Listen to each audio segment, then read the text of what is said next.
Musika. Sa sandaling nilunok ni Lola Elena ang kakaibang ahas, nagbago ang buong baryo. Bago tayo magsimula sa kwento, malaking tulong kung pipindutin ninyo ang like button at pakisabi sa amin sa comments kung nasaan kayo at ano ang ginagawa ninyo habang nakikinig sa kwentong ito. Sa isang liblib na nayon sa kabundukan ng Sierra Madre, may isang maliit na pamayanan na tinatawag na Baryo Maligaya, na may halos 20 pamilya lamang. Napapaligiran itong nga bundok, kaya tila hiwalay sa labas kang mundo. Ngunit dahil doon, malinis ang hangin at dalisay ang tubig. Sa gitna ng baryo, may isang 200 taong gulang na punong akasya, at sa ilalim nito, madalas magtipon ang taga-baryo. Sa dulong nayon, nakasandal sa gilid ng bundok, may isang lumang bahay na bato. Ang may-ari ay si Lola Elena, na 82 taong gulang na. 15 taon nang pumanaw ang kanyang asawa, at ang kanyang anak ay nagsilipat na sa Maynila at Cebu, kaya mag-isa na lamang siyang namumuhay. Ang araw-araw ni Lola Elena ay laging pareho.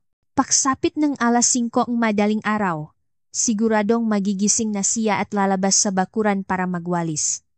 Hindi naman ganun kalaki ang kanyang bakuran, ngunit inaabot siya ng 1 oras sa pagwawalis. Natataka ang mga kapitbahay kung bakit kailangan niyang makwalis ng ganun katagal, ngunit kailangan iyon ni Lola Elena. Kung hindi niya gagawin iyon, parang napakahabang ang araw para sa kanya.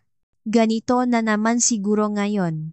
Buntong hiningangang matanda habang binibitiwan ang walis. 3 taon na niyang sinasabi ang katagang iyon. Mula nang pumanaw ang kanyang asawa, paulit-ulit na lang ang takbo ng kanyang araw. Pagkatapos kumain ng agahan, akyat siya sa kanyang maliit na taniman sa likod bahay. Nagtatanim siya ng pechay, labanos, at talong, ngunit sapat lamang para sa kanyang sarili. Dati, malawak na bukirin ang kanyang sinasaka para sa buong pamilya, ngunit ngayon, sapat na ang maliit na taniman. Elena, pupunta ka na naman ba sa bukid? Tanong ang pitbahay niyang si Aling Nita mula sa kabilang bakod. 3 taon ang tanda ni Aling Nita kay Lola Elena, ngunit dahil madalas siyang dalawin ng kanyang nga anak, may sigla pa rin ang kanyang muha. Saan pa ba ako pupunta? Matamlay na sagot ni Lola Elena. Nainggit siya sa masiglang boses ni Aling Nita, ngunit hindi niya ito may pahalata. Ang tanghalian ay laging mag-isa. Isang mangkok ngang sinigang at kanin, iyon lang. Dati, puno ngang iba't ibang ulam ang kanilang mesa, ngunit ngayon, sapat na ang kumain mag-isa sa isang maliit na sulok. Paminsan-minsan, tumatawag ang kanyang anak na lalaki. Inay, kumain na po ba kayo? At sasagutin niya neng, kumain na ako ng maayos kahit sa luplop niya. Iniisip niyang hindi naman talaga siya kumain ng maayos.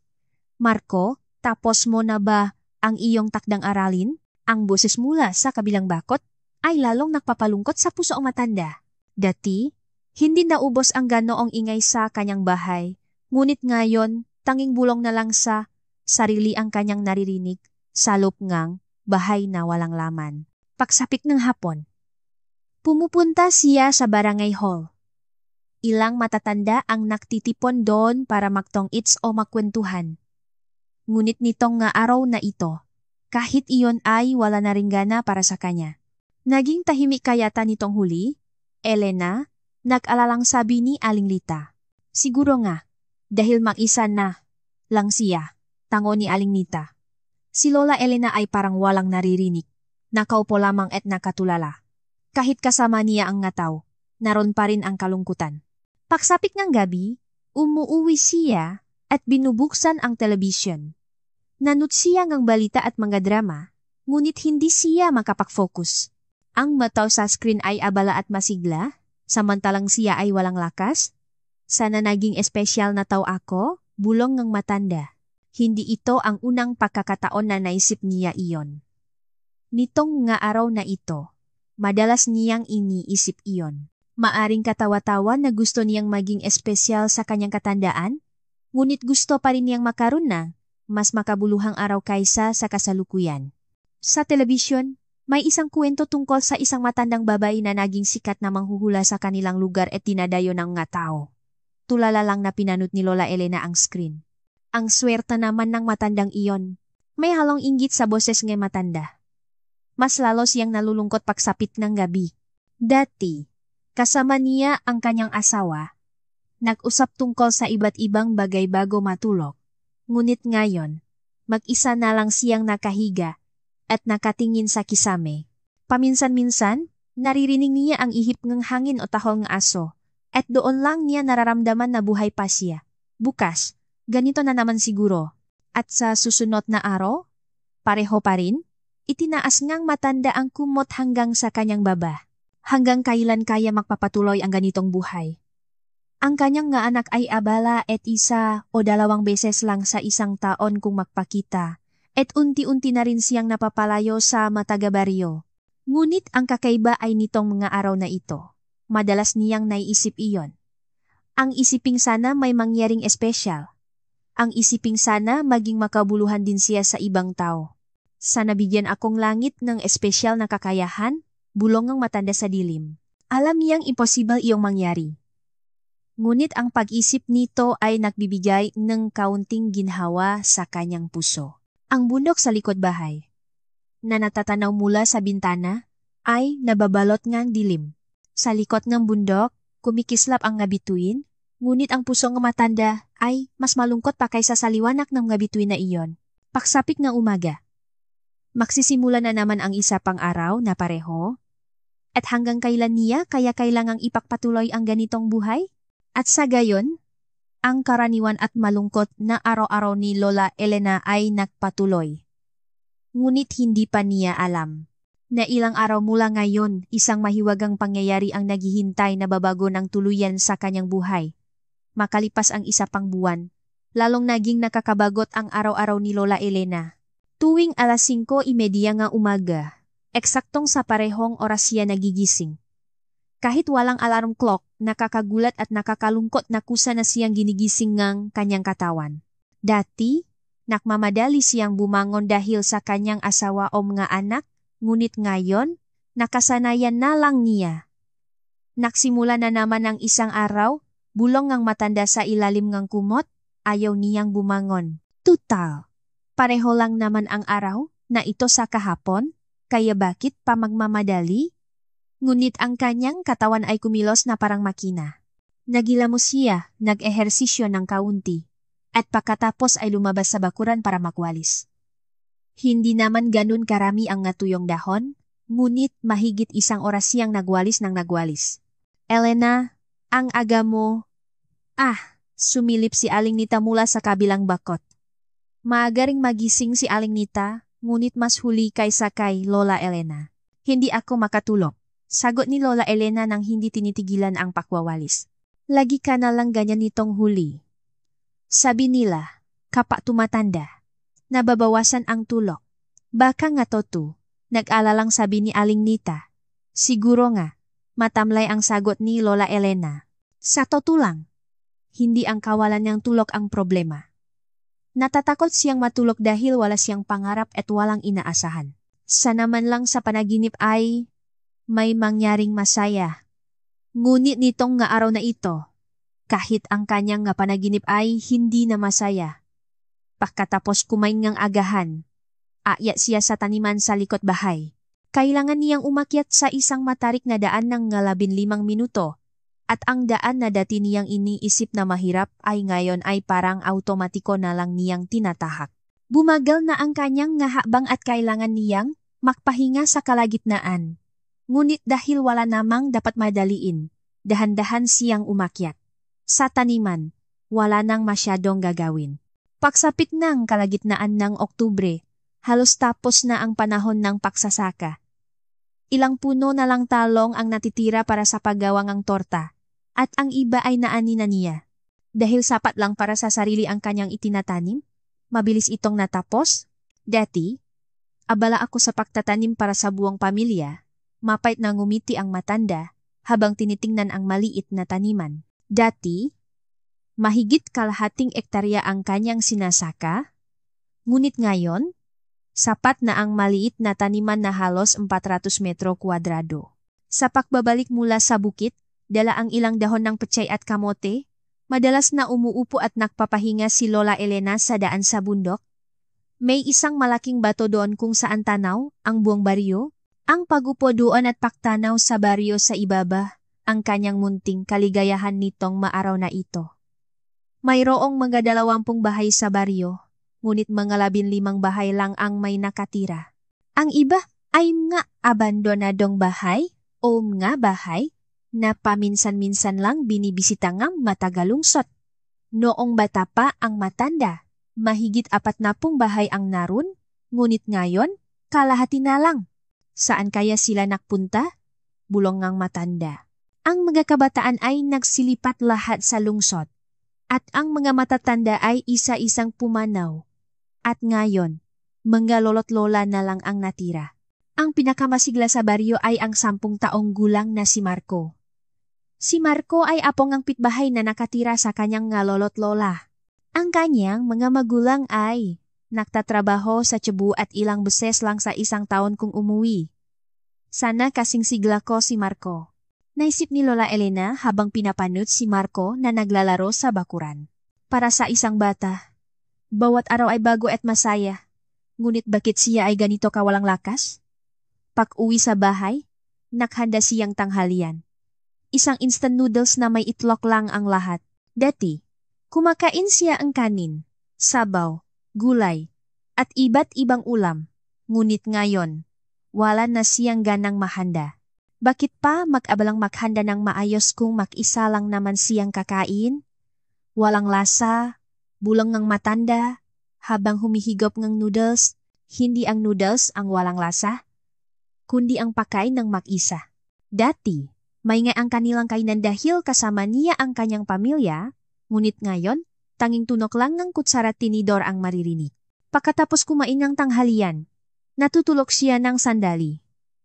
Sa totoo lang, hindi naman siya inaantok, nakapikit lang siya at nakahiga, ngunit kailangan niya ang oras na iyon para makayanan ang hapon. Kapag nag-iisa siyang nakahiga sa loob ng bahay na walang laman, pakiramdam niya ay siya na lang ang natitira sa mundo. Kailan kaya tatawag ang anak ko? Tiningnan ng matanda ang kanyang cellphone habang nakahiga sa kama. Ang panganay niyang anak ay tumatawag minsan sa 1 linggo. Ang bunso ay minsan sa 2 linggo. Ang kanyang anak na babae ay minsan o 2 beses sa 1 buwan. Lahat sila ay nagsasabing abala, ngunit paminsan-minsan ay nag-alala ang matanda na baka nakakalimutan na siya. Pagsapit ng 3:00 ng hapon, pumupunta siya sa barangay hall, ilang matatanda ang naktitipon doon para magtongits o makwentuhan. Ngunit nitong nga araw na ito, kahit iyon ay wala na ring gana para sa kanya. Elena, bakit ang tahimik mo? Tanong ni Aling Lita habang nilalata ang nga baraha. Si Aling Lita ay 69 na taong gulang, 3 taon na mas bata kay Lola Elena, ngunit mas masigla. Wala naman akong masabi, walang ganang sagot ni Lola Elena. Pero hindi masaya kung sobrang tahimik. Ano pa ang dahilan kung bakit tayo nagtitipon dito? Nag-alalang sabi ni Aling Nita. Kapag tumatanda, naubusan na rin niyang sasabihin. May bahit niyang pagsuko sa boses ni Lola Elena. Sa totoo lang, nitong nga araw na ito, hindi niya alam kung ano ang dapat sabihin. Dahil pare-pareho lang ang bawat araw, wala namang bagong mapag-usapan. Tama ka. Wala nang anumang nakakatuwang nangyayari sa baryo natin ngayon, sang-ayon ni Aling Lita. Dati, maraming nangyayari. Pero ngayon, napakatahimik na.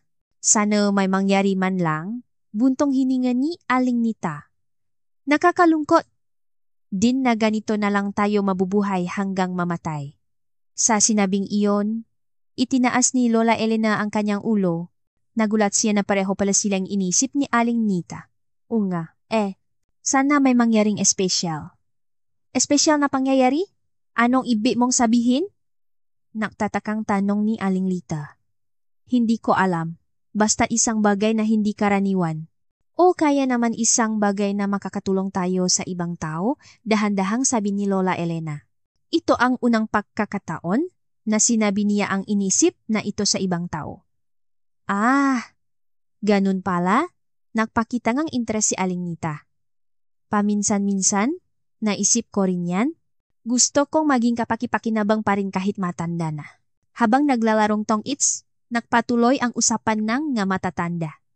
Lahat sila ay may parehong alalahanin. Ang kanilang maanak ay nasa malayo. Ang baryo ay unti-unting tumatahimik at pakiramdam nila ay napag-iwanan na sila. Napanood ko sa TV, may isang lola na magaling manghula kaya dinadayo siya ng mga tao, sabi ni Aling Lita. Manghuhula? Nagulat si Aling Lita. Oh, dati siyang ordinaryong lola. Pero isang araw, bigla na lang siyang naging magaling manghula. Kaya ngayon, dinadayo na siya nga, tao mula sa iba't ibang lugar. Nakinig ng mabuti si Lola Elena. Isang ordinaryong lola na biglang nagkaroon ng espesyal na kakayahan. Tunay na isang kamanghamanghang bagay. May ganun pala. May isa namang lola na magaling sa mga halamang gamot kaya nakakapagpagaling siya ng may sakit. Dakda ni Aling Lita. Sana makaroon din tayo ng ganong kakayahan. Nang gabing iyon, pag-uwi ni Lola Elena, patuloy niyang naisip ang usapan nila kaninang hapon. Isang ordinaryong lola na biglang nakaroon ng espesyal na kakayahan, possible kaya iyon? Mangyayari kaya sa akin yon? Bulong ng matanda habang nanonood ng telebisyon. Sa screen, may isa pang lola na nagkukuwento ng kanyang espesyal na karanasan. Isang lola na isang araw ay bigla na lang nakakita ng hinaharap. Nang gabing iyon, hindi makatulog ang matanda. Nakahiga siya sa kama, nakatingin sa kisame, at kung ano-ano ang iniisip. May giging espesyal na tao rin kaya siya. Makakaroon kaya siya nga, kakayahang makatulong sa ibang tao. Panginoon, marinyo po ba akong bigyan na espesyal na kakayahan? Bulong nga matanda sa dilim. Alam niyang halos imposible iyong mangyari, ngunit taimtim pa rin siya nga nalangin. Sa labas ng bintana, nababalot ng dilim ang bundok sa likod bahay. Mayroon kaya sa bundok na iyon na makapababago ng kanyang buhay? Iniisip iyong ng matanda habang hindi mapakali. Bukas, magsisimula na naman ang isang araw na pareho. At hanggang kailan niya kaya kailangang ipagpatuloy ang ganitong buhay? Oktubre 20, 2023. Hindi niya kailanman inakala na ang araw na iyon ang magiging pinakakakaibang araw sa buhay ni Lola Elena. Mula umaga, kakaiba na ang panahon. Maaliwalas ang langit, ngunit kakaiba ang bigat ng hangin, at ang ihip nito ay hindi tulad ng dati. Parang may malaking mangyayari. May kakaiba ngayon, bulong ni Lola Elena habang nakwawalis sa bakuran. Karaniwan, may ngay ang huningang nga ibon, ngunit ngayon ay napakatahimik. Maging ang nga aso ay hindi tumatahol. Naramdaman din yata ito ni Aling Lita kaya sumigaw siya mula sa kabilang bakod. Elena, hindi ba't kakaiba ang panahon ngayon? Oo nga, may iba. Itinayo ni Lola Elena ang walis at tumingala sa langit. Maaliwalas ang langit at walang bahit ng ulap, ngunit hindi maalis ang kanyang kaba. Pagkatapos kumain ng agahan, mas maaga siyang umakyat sa bundok. Sa totoo lang, wala naman siyang gagawin sa taniman, ngunit nababagot siya sa bahay. At bigla niyang naisip ang nga halamang gamot. Kukuha kaya ako ng kaunting tawa-tawa? Sabi niya sa sarili. Paminsan-minsan, kumukuha siya nga mga halamang gamot na sinasabing mabuti sa kalusugan at pinapatuyo. Sobra-sobra para sa kanya, ngunit maaari niyang ibahagi sa mga kapitbahay. Sa kalaliman ng bundok, may lugar kung saan tumutubo ang nga ligaw na tawa-tawa. Alam na niya ang lugar na iyon mula pa noong bata siya. Kailangan niyang lumihis sa karaniwang daanan at umakyat pa nga halos isang oras, ngunit ngayon parang gusto niyang pumunta doon. Mag-ehersisyo na rin ako, kinuha ng matanda ang isang maliit na dulos at bayong at umalis ng bahay. Mas magaan ang kanyang mahakbang kaysa dati, ngunit hindi niya alam kung bakit. Ang daan sa bundok ay mas mahirap kaysa sa inaasahan niya. Dati, madali lang niyang inaakyat ang daan na iyon. Ngunit dahil sa kanyang edad, madali na siyang hingalin. Nagpapahinga siya sa kalagitnaan habang dahan-dahang umaakyat. Tumatanda na yata ako. Ngumiti ang matanda habang umupo sa isang bato para habulin ang hininga. Ngunit hindi masama ang kanyang pakiramdam.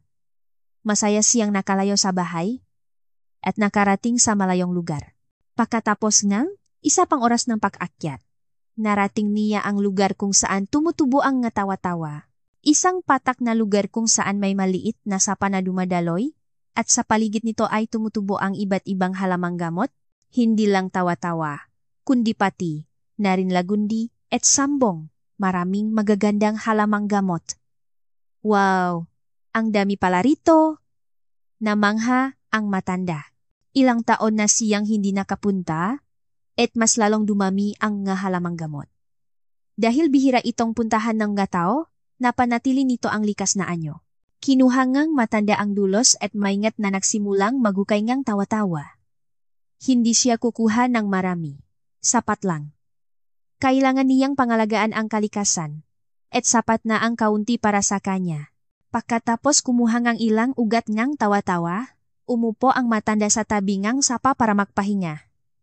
Napakalinaw at malamig ng tubig at nakakaginhawa ng ilubok niya ang kanyang nga kamay habang nagpapahinga sa lugar na ito.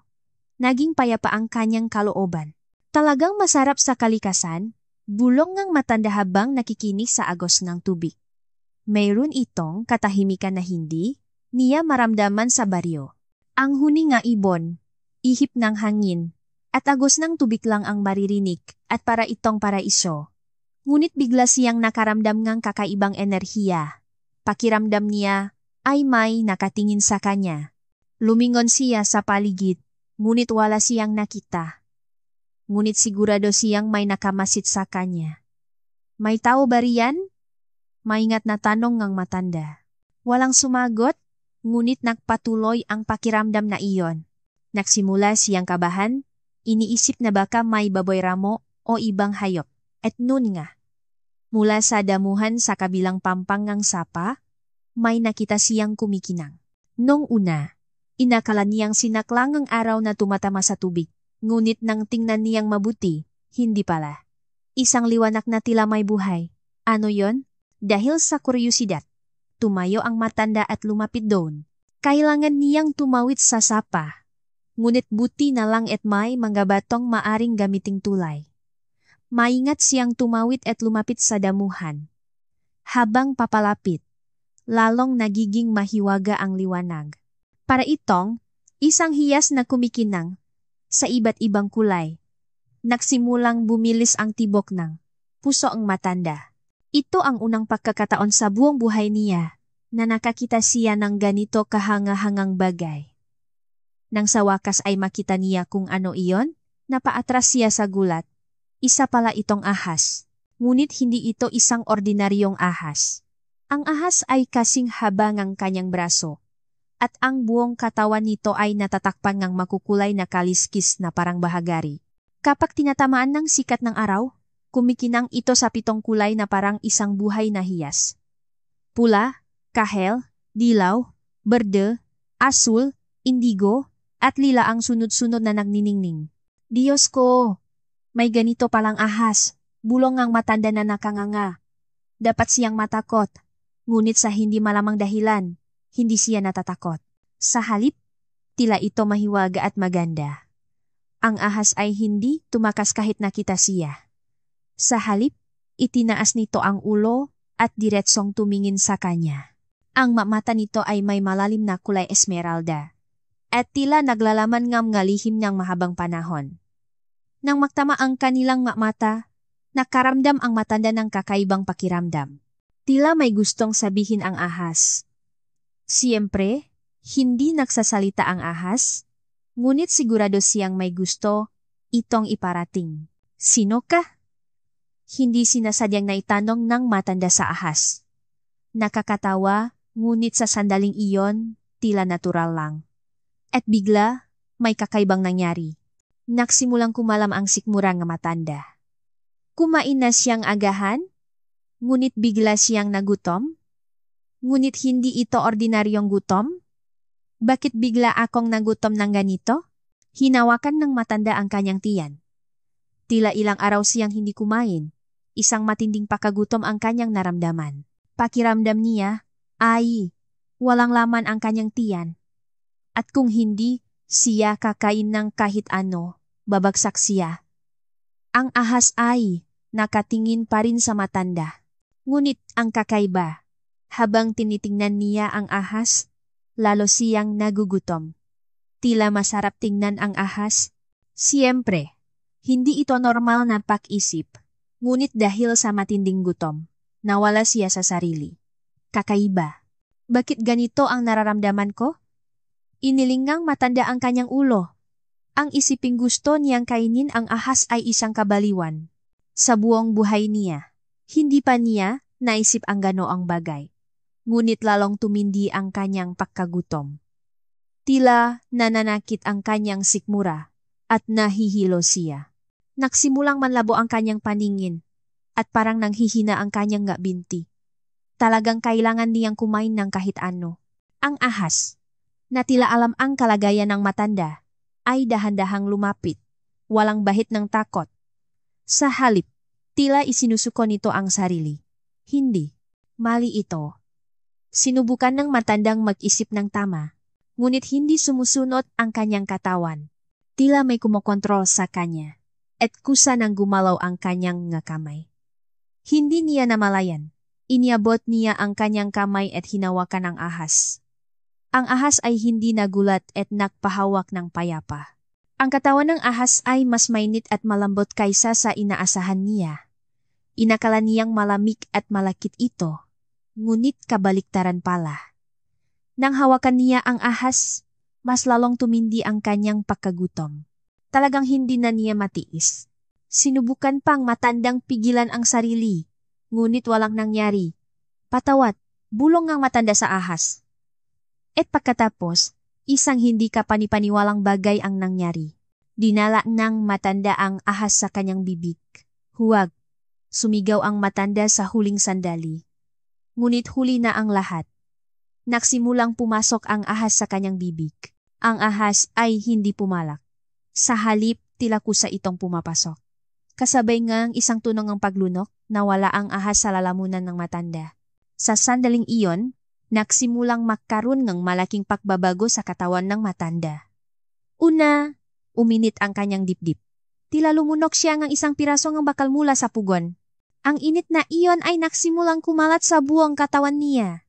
Ang kanyang braso, binti, hanggang sa dulong kanyang buhok, lahat ay naging parang nag-apoy. Aray, napaupo ang matanda. Sa sakit. Tila nasusunok ang kanyang katawan. Ngunit ang kakaiba, hindi naman ito masakit. Sa halip, pakiramdam niya ay may malakas na enerhiya na umagos sa loob niya. Nang marating ngang init ang kasukdulan nito, biglang may narinig na boses ang matanda sa kanyang isipan. Magsisimula na. Ang boses ay malalim at mahiwaga, hindi lalaki o babae, isang kakaibang boses. Siguradong may nagsalita, ngunit wala namang ibang tao sa paligid. Gagawin kitang mas espesyal. Muling narinig ang boses. Sa pagkakataong ito, mas malinaw.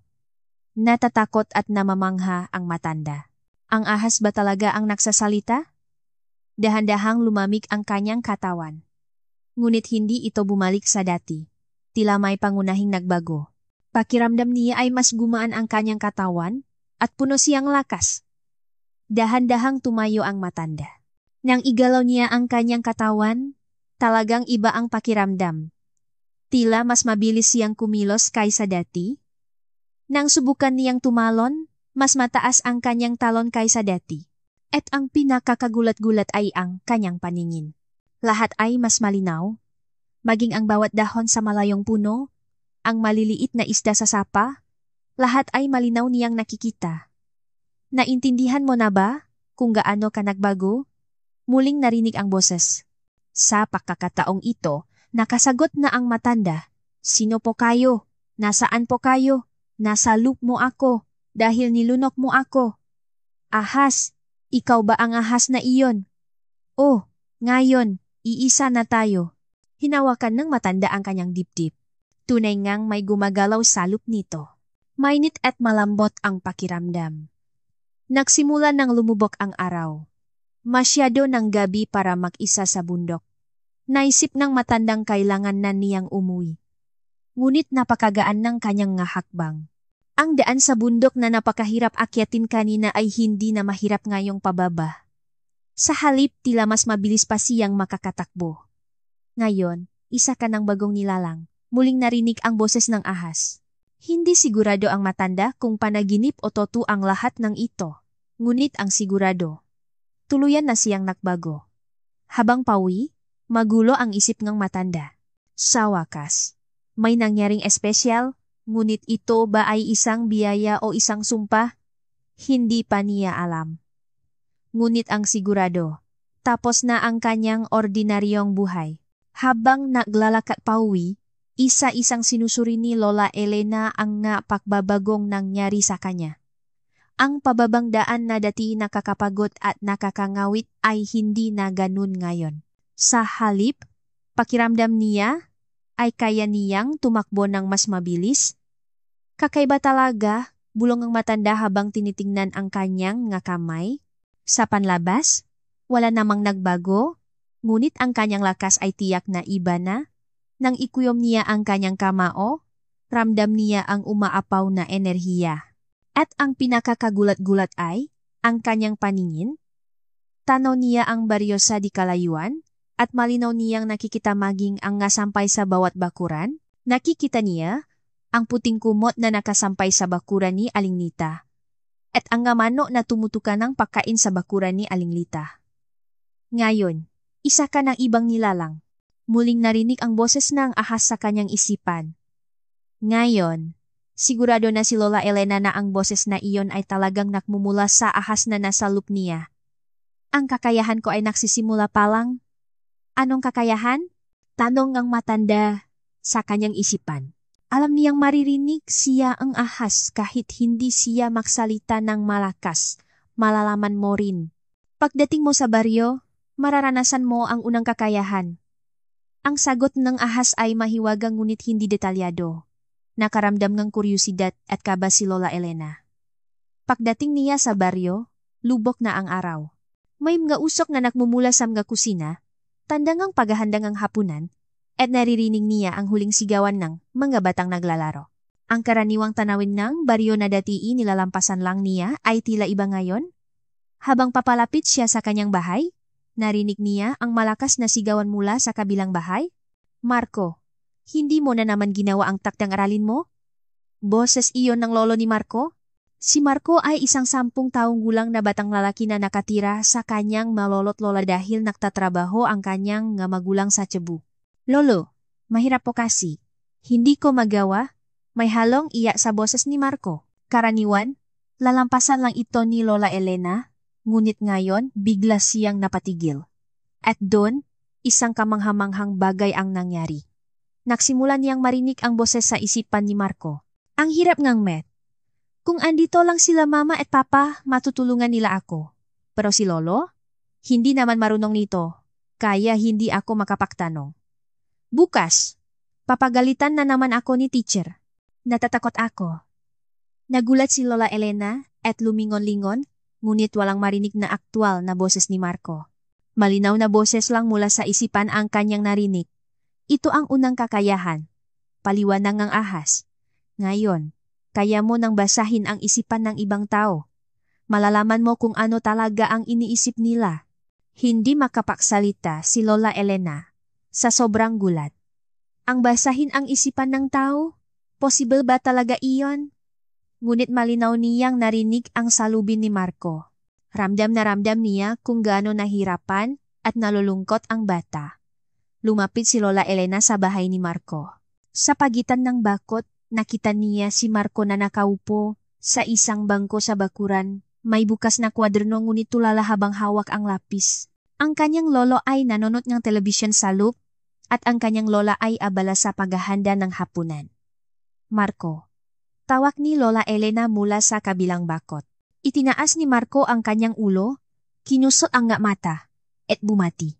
Magandang gabi po Lola. Muling narinig ni Lola Elena ang salobin ni Marco. Si Lola Elena, matutulungan niya kaya ako samat? Hindi. Siguro hindi rin marunong si Lola samat. Gagawin ko na lang mag-isa. Naawa si Lola Elena habang nababasa ang magulong isipan ni Marco. Isang batang musmos na nagsisikap lutasin ang lahat ng mag-isa.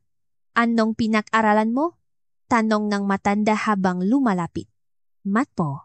Pero ang hirap, hindi ko po magawa, sagot ni Marco habang nakayuko. Tiningnan ng matanda ang kwaderno at tunay ngang mahihirap na problema ang nakasulat.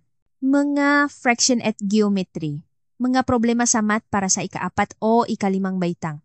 Hindi rin ako marunong sa math na pahinto si Lola Elena. Sa sandaling iyon, narinig niya ang boses ng ahas.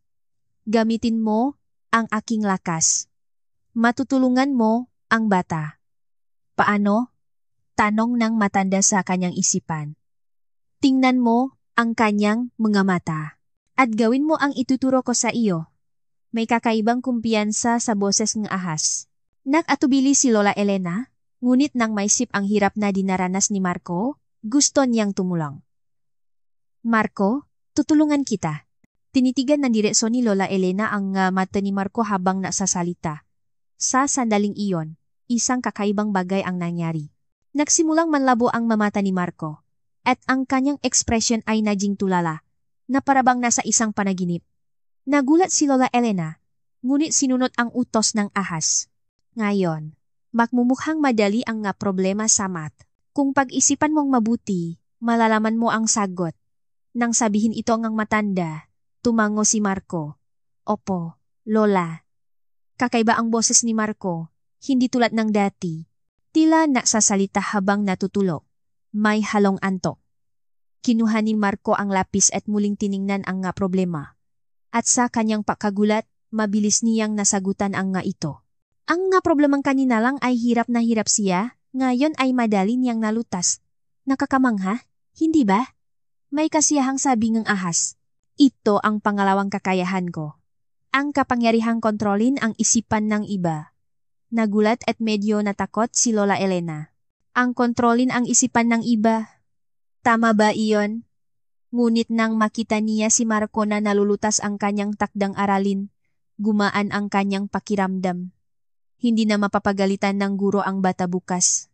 Makalipas ang 15 minuto, natapos ni Marco ang lahat ng problema. Pagkatapos, kumurap siya at bumalik sa dati niyang ekspresyon.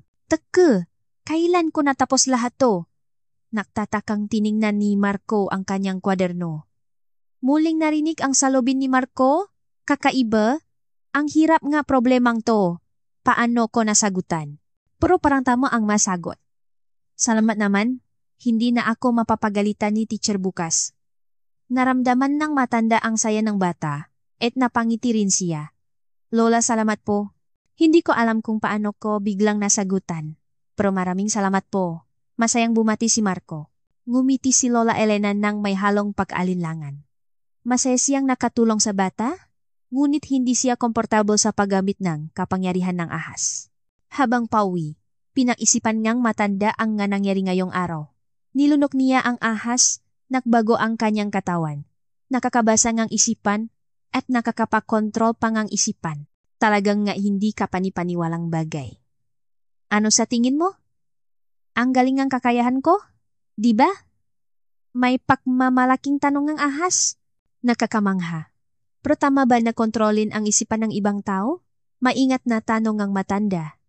Tinulungan mo lang ang bata. Hindi iyon masama. Mariing sabi ng ahas. At simula pa lang ito. Ang kapangyarihan ko ay mas malaki pa. Mas malaking kapangyarihan.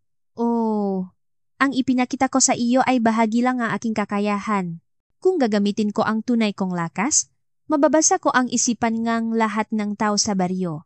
At mapapakilos ko sila ayon sa aking kagustuhan. May kakaibang pananabik sa boses ng ahas. Kinilabutan si Lola Elena. Ang kontrolin ang lahat ng tao sa baryo? Ganoong kalaking kapangyarihan ba ang napunta sa kanya? Kailangan ko ba ang ganoong kapangyarihan? Siyempre, isipin mo. Kung mayroon ka niyan, malulutas mo ang lahat ng problema sa baryo. Mawawala ang ngaalitan sa pagitan ng mga kapitbahay. At mapapasaya mo ang lahat. Ang tukso ngang ahas ay matamis. Saglit, nainisipito ni Lola Elena. Kung mayroon siyang ganong kapangyarihan, magiging payapa kaya ang baryo. Makakaunawaan at magtutulungan kaya ang lahat. Maganda itong pakinggan. Ngunit mag-ingat ka, biglang babalang ang ahas. Ang taong may ganitong kapangyarihan ay laging pinaghihinalaan. Maaring mapansin ng mataw na nagbago ka. Anong dapat kong gawin? Kumilos ka ng natural. Magpanggap kang walang nagbago. At gamitin mo lang ang aking lakas kapag talagang kailangan. Makatotohanan ang payo ngang ahas. Pagdating sa bahay, tumayo si Lola Elena sa harap ng salamin at tiningnan ang kanyang sarili. Sa panlabas, wala namang nagbago, ngunit mayroon. Tila mas matalas ang kanyang mga mata. At sa pangkalahatan, mukha siyang mas masigla. Ngayon, isa ka ng espesyal na nilalang. May kasiyahang sabi nga ahas, ang matagal mo nang hinahangat ay sa wakas natupad na. Totunga, matagal nang hinangat ni Lola Elena na maging isang espesyal na nilalang. Gusto niyang makawala sa ordinaryong buhay, gumawa ngang makabuluhang bagay, at maging kapaki-pakinabang sa ibang tao. At ngayon, nakaroon nga siya ng ganoong kakayahan. Habang nahahanda ng hapunan, magulo pa rin ang isip ng matanda. Mayroong saya at kaba. May pananabik sa bagong kakayahan, ngunit mayroon ding pag-alinlangan kung magagamit niya ito ng tama. Huwag kang makalala. Pakalunangas. Tutulungan kita. Iisa na tayo ngayon. Sama-sama nating gawing mas magandang lugar ang baryong ito. Sa mga salitang iyon, medyo gumaan ang look ng matanda. Naisip niyang hindi niya kailangang harapin ang lahat ng mag-isa. Kasama niya ang ahas, kaya't panatak siya. Habang lumalalim ang gabi, nagsimulang manabik ang matanda sa pagdating ng bukas. Ano kayang mabagay ang mangyayari? Sino ang matutulungan niya gamit ang kanyang bagong kakayahan? Sa kauna-unahang pagkakataon. Ang pag-iisip na isang hindi ordinaryong bukas ang naghihintay ay nagpabilis ng tibo ngang kanyang puso. Kinabukasan, mas maagang nagising si Lola Elena kaysa dati. Ito ang unang umaga pagkatapos niyang lunukin ang ahas. At talagang iba ang pakiramdam ng kanyang katawan. Hindi siya pagod, at sa halip ay puno ang enerhiya. Nang tumingin siya sa salamin, mas mukha siyang masigla. Magandang umaga! Narinig niya ang boses ng ahas sa kanyang isipan. Anong gagawin natin ngayon? Hindi ko alam. Hindi ba dapat kumilos lang ako tulad ng dati? Sagot ng matanda sa kanyang isipan. Naalala niya ang sinabi ng ahas kahapon na kumilos ng natural. Oo naman. Pero kapag may pagkakataon, subukan mong gamitin ang aking lakas. Tulad ng pagtulong mo kay Marco kahapon, may bahit ngang pananabik sa boses ng ahas. Habang nagwawalis siya sa bakuran, narinig niya ang malakas na sigawan mula sa kabilang bahay. Ibang-iba ang himig kumpara kahapon. Marco, anong ibig sabihin nito? Boses iyon ng ama ni Marco. Karaniwan, tuwing katapusan ng linggo lang siya umuwi. Ngunit ngayon ay tila maaga siyang dumating. Palihim na nakinig si Lola Elena. Dahil sa bago niyang kakayahan, mas malinaw niyang naririnig ang nga tunog. Papa, ginawa ko lang po ang assignment ko. Nanginginig ang boses ni Marco. Ginawa mo lang ang assignment mo? Kailan ka pa naging ganito kagaling sa math? Palakas ng palakas ang boses ng ama ni Marco. Naramdaman ni Lola Elena na hindi maganda ang takbo nga pangyayari. At doon, narinig niya ang boses sa isipan niyang ama ni Marco. Kakaiba. Imposibleng masagutan ni Marco ang problemang ito. Siguradong may tumulong sa kanya. Baka kumuha siya ng tutor ng palihim. O baka kinopya niya nga sagot sa internet. Basta't hindi niya, ito ginawa mag-isa. Kinabahan si Lola Elena. Naghihinala ang ama ni Marco. Ang pagtulong niya gamit ang kapangyarihan ng ahas ay nagdulot pang problema. Papa, ako po talaga ang gumawa. Hindi ko rin po alam kung paano ko nasagutan. Pahina ng pahina ang boses ni Marco. Nalilito rin ang bata sa sitwasyon. Huwag kang magsinungaling. Imposibleng masagutan mo ang problemang ito. Sino ang tumulong sa iyo? Lalong nagalit ang boses ng ama ni Marco. Hindi alam ni Lola Elena ang gagawin. Dahil sa pagtulong niya, napapagalitan si Marco. Mabuti ang kanyang intensyon, ngunit hindi niya inasahan na ganito ang magiging resulta. Kailangan mong makialam, sabi ng ahas. Maayos mo ang sitwasyon. Paano? Baguhin mo ang isip ng Manny Marco. Madali lang yan kung gagamitin mo ang aking lakas. Nakakatukso ang alo ng ahas. Ngunit nag-atubili si Lola Elena. Dahil hindi na niya matiis ang ingay, lumapit si Lola Elena sa kabilang bahay. Anong nangyayari? Tanong niya mula sa kabilang bakot. Lumingon ang ama ni Marco. Ah, Lola Elena, wala po ito. Ngunit sa kanyang isipan, ibang boses ang naririnig.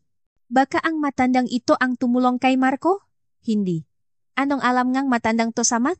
May nagawa bang mali si Marco? Nang makpakita nga interes si Lola Elena, bumuntong hininga ang ama ni Marco at nagpaliwanag. Sabi po kasing batang to, mag-isa niyang ginawa ang math assignment niya, pero hindi po ako makapaniwala. Dati, hirap na hirap siya sa math. Tinitigan ng direksyon ni Lola Elena ang ama ni Marco. Sinubukan niyang gamitin ang kapangyarihan ng ahas para baguhin ang isip nito. Ngunit may kakaibang nangyari. Hindi ito gumana tulad ng ginawa niya kay Marco kahapon. Hindi nanlabo ang nga mata ng ama ni Marco at sa halip ay kakaiba siyang tiningnan. Lola, bakit po kayo nakatiti ng ganyan? Hindi komportableng tanong ng ama ni Marco. Sa kanyang isipan, ganito ang iniisip niya. Kakaiba, bakit siya nakatiti ng ganyan? Parang nakakatakot. Wala lang po. Natarantang iniwas ni Lola Elena ang kanyang tingin. Nabigo ka? May panghihinayang nasabi ngang ahas. Mas matibay ang isipan ng mga matatanda kaysa sa mga bata. Kaya mas mahirap silang kontrolin. Kailangan mong gumamit ng mas malakas na kapangyarihan. Mas malakas na kapangyarihan? Ngunit hindi pa ngayon ang tamang panahon. Baka mahalatang ang gataw. Dahil sa payong ang ahas, umatras muna si Lola Elena. Sa huli, napagalitan ng husto si Marco ng kanyang ama. Pinilit siyang umamin na mayroon siyang tutor. Ngunit iginiit ni Marco na mag-isa niyang ginawa iyon. Dahil iyon naman ang totoo. Ngunit sa proseso, umiyak ng husto ang bata. Pauwi ni Lola Elena, mabigat ang kanyang kalooban. Ang pagtulong niya ay nagdulot pa ang masamang epekto. Sana hindi ko na lang siya tinulungan. Naisip niya. Huwag kang mag-alala. Nangyayari talaga ang maganitong bagay pag-along ang ahas. Ang mahalaga ay huwag sumuko. Sa susunod, maging mas maingat ka. Papunta niya sa barangay hall ng hapon, naramdaman ni Lola Elena na kakaiba ang tingin sa kanyang ngataw. May iba kumpara sa dati. Narinig niya ang bulungan ni na Aling Nita at Aling Lita. Hindi ba't kakaiba si Elena? Narinig niya ang boses sa isipan ni Aling Lita. Iba na ang tingin niya. O nga, parang may nakbago sa kanya. Pareho rin ang iniisip ni Aling Nita. Mula kahapon, kakaiba na siya. Nabigla si Lola Elena. Napapansin na pala ng matao ang kanyang pagbabago. Naisip niyang kailangan niyang maging mas maingat. Elena, pumunta ka raw kina Marco kahapon? Direktang tanong ni Aling Nita. Dumaan lang ako. Nakunwari si Lola Elena. Bigla raw gumaling sa mat si Marco, nakapagtataka, makahulugang sabi ni Aling Lita, kinabahan si Lola Elena. Baka nahalata na nila na siya ang tumulong. Minsan, nangyayari yan sa mga bata. Bigla na lang silang natututo. Diba? Talaga ba? May pagdududang tiningnan ni Aling Nita si Lola Elena. Sa kanyang isipan, ganito ang iniisip niya. Parang may itinatago siya. Ano kayang ginawa ni Elena? Habang naglalaro ng tong-its, hindi makapag-focus si Lola Elena. Patuloy niyang naririnig ang boses sa isipan ng makatao. Lahat sila ay nagdududa sa kanya. Kakaiba si Lola Elena nitong huli. Nakakatakot ang tingin niya. Parang may nagbago. Paulit-ulit niyang naririnig ang mga iniisip na ito. Hindi na niya nakayanan kaya maaga siyang umuwi. Pinaghihinalaan ako ngang nga tao, sabi ni Lola Elena sa ahas. Natural lang yan. Kalmadong sagot ng ahas. Ang may kapangyarihan ay laging nakakatanggap ngang yang tingin. Anong dapat kong gawin? Maging mas maingat o gamitin ang mas malakas na kapangyarihan para tuluyang baguhin ang isip ngang matao? Kinilabutan si Lola Elena sa suhestiyon ngang ahas. Baguhin ang isip ngang mga tao? Kung gagamitin mo ang tunay kong lakas, maari mong gawing hindi kanila paghihinalaan. Sa halip, maari mo silang gawing humanga sa iyo. May bahit ng tukso sa boses ng ahas. Nang gabing iyon, may gulo na naman sa bahay ni na Marco. Tila sinaktan ngang amo ni Marco ang bata. Narinig niya ang iyak mula sa kabilang bakot, naawa si Lola Elena. Sa kagustuhan niyang tumulong, lalo pa niyang pinalala ang sitwasyon. Nakamali ako. Hindi ka nakamali, mariing sabi nga ahas. Hindi lang sapat ang pamamaraan mo. Subukan natin sa ibang paraan sa pagkakataong ito. Paano? Puntahan mo mismo ang ama ni Marco at baguhin ang kanyang isip sa pagkakataong ito gamit ang mas malakas na kapangyarihan. Mukhang delikado ang suhestiyon ang ahas. Ngunit nang marinig ang iyak ni Marco, nakalinlangan si Lola Elena. Kaya ko ba talaga? Oo naman. Tutulungan kita. Ngunit kailangan ng paghahanda. Hindi pa ngayon. Maingat na sabi ng ahas. Nang gabing iyon, hindi makatulog si Lola Elena. Sobrang gulo ang kanyang isipan. Gusto niyang tulungan ang nga tao gamit ang kapangyarihan ng ahas, ngunit dahil sa mga nangyari ngayong araw, kinakabahan siya. Magagamit niya kaya ng tama ang kapangyarihang ito? Huwag kang mag-alala, pag-along ang ahas. Ang kabiguan ay ina nga tagumpay, di ba? Dahil sa karanasan mo ngayon, mas magiging mahusay ka bukas. Sa labas ng bintana, tanaw niya ang bahay ni na Marco. Patay na ang ilaw at tahimik. Ngunit mabigat ang kanyang kalooban habang iniisip ang nga nangyari sa bahay na iyon. Ano ang dapat niyang gawin bukas? Talaga bang kailangan niyang gumamit ng mas malakas na kapangyarihan tulad ng sinabi niyang ahas? Makalipas ang 3 araw, nagsimulang maganap ang mga kakaibang pangyayari sa Baryo Maligaya. Noong una, walang sinuman ang nag-isip na seryoso ito.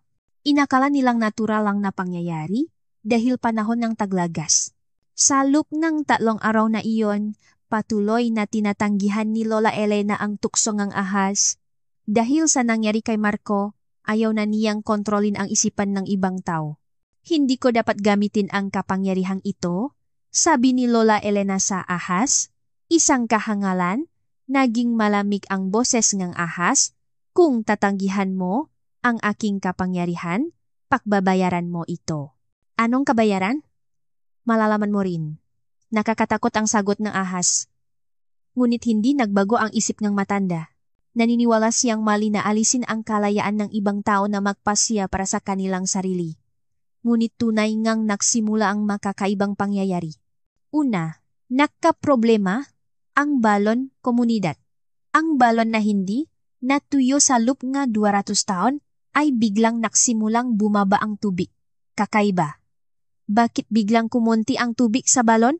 Natatakang, sabi ni Alingita habang dala ang kanyang timba. Karaniwan, nakaadalawang timba siya, ngunit ngayon, kahit kalahating timba ay hirap siyang punuin. Nakaalala ring tiningnan ni Aling Lita ang balon. Hindi naman kulang sa ulan ngayong taon, bakit kaya nangyari to? Narinig ni Lola Elena ang boses sa kanyang isipan. Baka may problema sa ilalim ng lupa o may ibang dahilan? Pumunta rin si Lola Elena para tingnan ang balon at tunay ngang halos kita na ang ilalim nito. Kakaiba. Ilang araw lang ang nakalipas, wala namang problema. Kasalanan ko rin ba to? Tanong ni Lola Elena sa ahas. Dahil tinatanggihan mo ang aking kapangyarihan, nawawala ang balanse, kalmadong sagot ng ahas. Ang enerhiya? Ko ay kumakalat sa paligid kaya? Nangyayari ang mga ito? Anong dapat kong gawin? Simple lang. Sundin mo ang sinasabi ko at gamitin ng tama ang aking kapangyarihan? At babalik sa dati ang lahat, may kumpiyansa sa boses ng ahas. Ngunit hindi madaling maniwala si Lola Elena. Talaga bang nangyayari ito dahil tinatanggihan niya ang kapangyarihan ng ahas? O nakataon lang? Makalipas ang 2 araw, isang mas malalang problema ang lumitaw. Ang mamano na inaalagaan ng mataga-baryo ay biglang nakasakit. Ang mamano na masigla sa umaga ay biglang nanghihina sa gabi. Anong nangyayari sa mamano ko? Natatarantang sigaw ng Lola ni Marco. Ang 5 manok na inaalagaan niya sa bakuran ay lahat nakahandusay at walang lakas. Narinig ni Lola Elena ang saloobin ng Lola ni Marco. Baka may epidemya. O baka may nakain silang lason. Kakaiba. Kahapon lang, ang sigla-sigla nila. Ramdam na ramdam niya ang pag-alinlangan. Narinig din niya ang parehong hinaing mula sa ibang bahay. Kakaiba rin ang manok ko. Pati ang kambing ko parang may sakit. Naging magulo ang buong baryo. Bumalik si Lola Elena sa kanyang bahay at tinanong ang ahas. Talaga bang dahil sa iyo nangyayari? To o naman? Maring sagot ng ahas. Dahil pinipigilan mo ang aking kapangyarihan, nababaluktot ang enerhiya nito at naapektuhan ang paligid. Mamamatay ba ang lahat ng hayop? Maari. Kung patuloy mo akong hindi susundin, lalo itong lalala. Dahil sa bantang ng ahas, lalong kinabahan si Lola Elena. Nang gabing iyon, bago matulog, lumabas siya at tiningnan ang baryo. Mula sa iba't ibang dako, naririnig niya ang mga nag-alalang boses. Karaniwan, tahimik na sana sa mga oras na iyon, ngunit iba ngayon. Tawagin natin ang veterinaryo. Huwag, masyadong mahal, anong gagawin natin? Nakahalong masalobin ang kanyang naririnig. Lahat sila ay nag-alala. Nakonsensya si Lola Elena.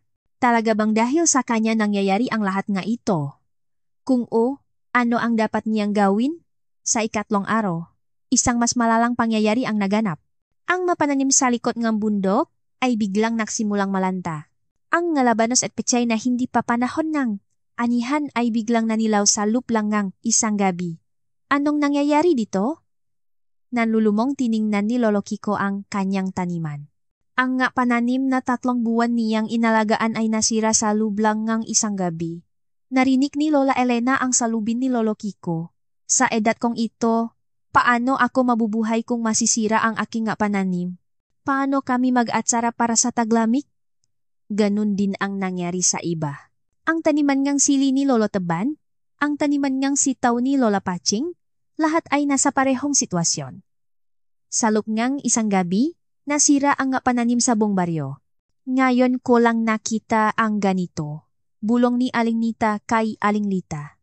Natuyo ang balon, nakasakit ang nga hayop, nasira ang nga pananim, may kakaiba. Oo nga, baka may sumumpa sa ating baryo. Kinilabutan si Lola Elena sa biro ni Aling Lita. Sumpa? Baka siya ang pinakmumulan ng sumpang iyon? Nang hapong iyon, isang agarang pulong ang idinaos sa barangay hall. Ipinatawag ngang kapitan ng baryo, si Mang Chelso, ang lahat ng residente. Mga kababayan, nitong mga araw na ito, napakaraming kakaibang pangyayari sa ating baryo. Dumalo rin si Lola Elena sa pulong, ngunit nailang siya sa tingin ng nga tao. Ilang araw na niyang napapansin na iba na ang tingin nila sa kanya. May nakakita ba sa inyo ngang kakaiba? Tanong ngang kapitan. Itinaas ng lolo ni Marco ang kanyang kamay. Ilang araw na po ang nakalipas. May nakita akong kakaibang liwanag sa likod ng bundok. Isang liwanag na parang bahagari. Kinabahan si Lola Elena.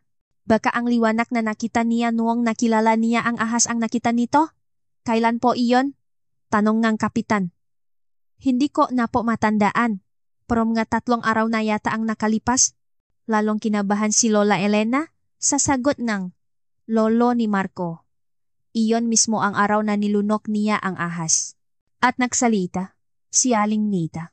Pero, diba, Elena, pumunta ka sa bundok noong araw na iyon para kumuha ng halamang gamot? Napunta ang tingin ng lahat kay Lola Elena. Nataranta siya. Kumuha lang po ako ng kaunting tawa-tawa. Ngunit nanginginig ang kanyang boses. Wala ka bang nakitang kakaiba nun? Direktang tanong ni Aling Lita. Hindi alam ni Lola Elena ang isasagot. Sabay-sabay niyang narinig ang nga salubin nila. Parang may itinatago si Elena. Kakaiba talaga ang tingin niya nitong huli. Baka may ginawa siyang masama sa bundok? Baka may dinala siyang kakaiba? Hindi na makayanan ni Lola Elena. Malinaw niyang naririnig sa kanilang nga isipan na pinaghihinalaan siyang lahat. Wala po talaga akong ginawa. May pagmamakaawang sabi ni Lola Elena. Ngunit puno pa rin ng pagdududa ang tingin ng tao. Bakit mula? Noong araw na iyon nagsimulang mangyari ang makakaibang bagay? Matalim na tanong ni Lolo Kiko. Dahil nasira ang kanyang mapananim, galit na galit siya. Hindi alam ni Lola Elena ang isasagot. Hindi niya masabi na niluno niya ang ahas, ngunit hindi rin niya maaring patuloy na makaila. Oras na para pumili. Bulong ang has sa isipan ni Lola Elena. Gamitin mo ang aking lakas para ayusin ang sitwasyong ito. O patuloy kang paghihinalaan. Paano ko ayusin? Tanong ang matanda sa kanyang isipan. Simple lang. Baguhin mo ang isip ng lahat ng taong ito.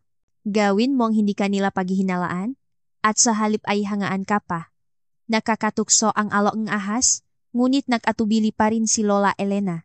Tila napakadelikadong bagay na kontrolin ang isip ng lahat ng taga-baryo. Habang nagpapatuloy ang pulong, tawagin natin ang veterinaryo para suriin ang nga hayop. Anong gagawin natin sa balon? Sino ang magbabayad sa pinsalasam nga pananim? Napakaraming komplikadong problema ang lumabas. Lalong hindi mapakali si Lola Elena. Patuloy siyang tinitingnan ng matao ng may pagdududa. At sa kanilang nga isipan, mas lalo siyang pinaghihinalaan. Talagang kahinahinala si Lola Elena. Siguradong may itinatago siya. Baka nakipagkita siya sa isang albularyo? O baka may kakaiba siyang ininom? Paulit-ulit niyang naririnig ang nga iniisip na ito. Pagkatapos ngang pulong habang pauwi, pagod na pagod si Lola Elena. Napakahirap tiisin ang mamapanuring tingin at salobin ngang matao. Ano? Ngayon, alam mo nang tama ako, di ba? Sabi ngang ahas. Dahil tinatanggihan mo ang aking kapangyarihan, nangyayari ang nga ito. At pinaghihinalaan kang nga tao. Talaga bang dahil sa'yo to? Oo naman. Dahil pinipigilan ang aking enerhiya, nagiging hindi matatak ang paligid. Natutuyo ang balon, nakakasakit ang mga hayop, at nalalanta ang mga halaman. Tila lohikal ang paliwanag ng ahas. Anong dapat kong gawin? Tanggapin mo ang aking kapangyarihan at baguhin mo ang isip ng nga taga-baryong ito. Sa halip na pahinalaan ka, hayaan mong hangaan kanila. May malakas na kumpiyansa sa boses ng ahas. Tumingin si Lola Elena sa labas ng bintana. Mula sa iba't ibang dakot ng baryo. Nakikita niya ang nga ilaw na tanda ng pag-aalinlangan. Karaniwan, tahimik na sanasam nga oras na iyon, ngunit ngayon tila gising pa ang nga tao hanggang hating gabi. Hindi sila makatulog dahil sa pag-aalala. Hihintayin kita hanggang bukas. Huling babala nga ahas. Kung hindi ka magpapasya hanggang bukas ng umaga, lalong lalala ang sitwasyon, sa pagkakataong iyon, maaring malagay sa panganib ang buong baryo. Hindi makatulog si Lola Elena at buong gabing nag-isip. Gagamitin ba niya ang kapangyarihan ng ahas para lutasin ang lahat ng problema? O patuloy niya itong tatanggihan at titisin ang sitwasyong ito? Anong pagpipilian ang dapat niyang gawin? Kinaumagahan, pagkatapos ng isang gabing hindi mapakali, nagising si Lola Elena. Dahil sa huling babalang ang ahas, hindi siya nakatulog. Nang tumingin siya sa labas ng bintana, mas madilim ang anyo ng baryo kaysa dati. Ang pagkatuyong balon, ang pagkakasakit ng nga hayop, lahat ay tila walang pag-asa. Nakapagpasya ka na ba? Malamig na tanong ng ahas. Hindi pa rin sigurado si Lola Elena.